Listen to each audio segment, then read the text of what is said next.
What's going on, you guys? petplatypus here, and today I'm going to talk about Dragon Ball Super Episode 32. This is kind of a mixed episode for me because, on one hand, I like seeing a lot of the stuff that's in here. I like seeing the Universe 6 fighters. I like seeing the Saiyan Universe 6 fighter meet up with Goku and Vegeta, and they kind of talk about the history of the Saiyans in the Universe 6 area, which is good world building and everything. And there's other funny moments in the episode as well. And I like, the vibe the characters give off and everything when they're talking and interacting with each other. And just when they're taking the test, it's pretty funny. But there were jokes in here that I wasn't too big on, like some of the crap and, fart jokes and everything. Just not a fan, and I'm never a fan of those, though, no matter what they're in. And the music placement was okay, but just something about and I don't usually mention this, but something about the tone and the directing of this episode just felt off to me. It felt very just kind of by the numbers, very basic, like they just kind of storyboarded it, they made it, but they didn't want to give it any pizzazz or extra oomph. They just kind of just did it for this episode. And they don't usually do that for, Dragon Ball Super. A couple episodes here and there have moments that feel that way, but for the most part it felt very by the numbers, dude comes out there to sing the anthem. Love the build up to the fucking really short ass anthem. And everyone's like, oh, it was so short, and they all do that generic, everyone flips upside down thing that anime likes to do. And it just felt very standard. I don't know, and it's nothing that big of a deal. It's just the entire episode kind of felt like they just went by the numbers and just kind of threw it out there without giving it that extra oomph that they usually give some of the episodes. So that was kind of bothersome.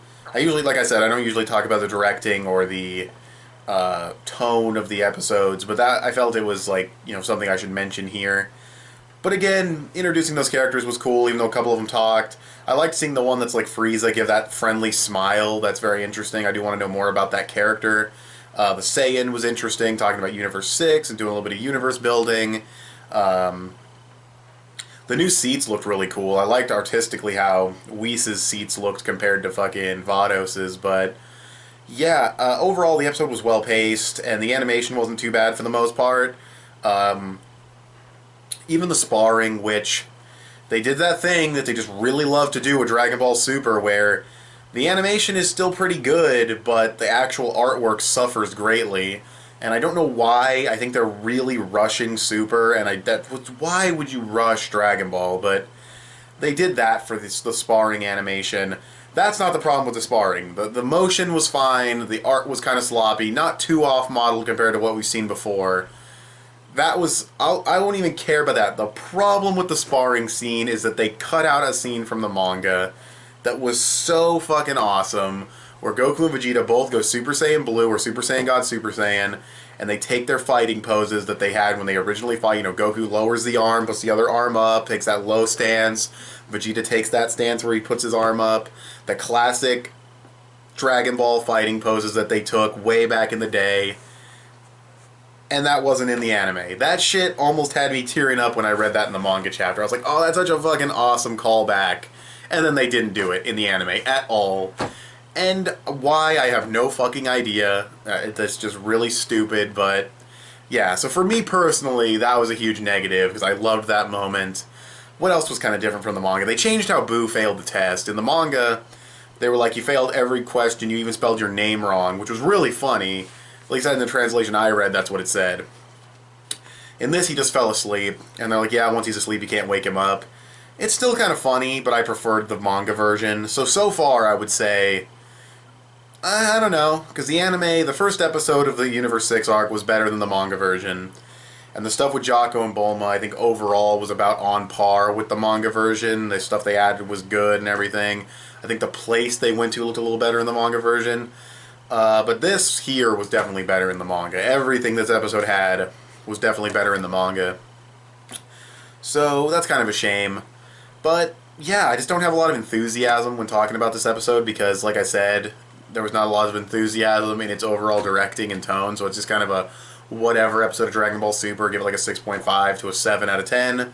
Entertainment-wise, there were still moments I liked. Like I said, 6.5 to 7.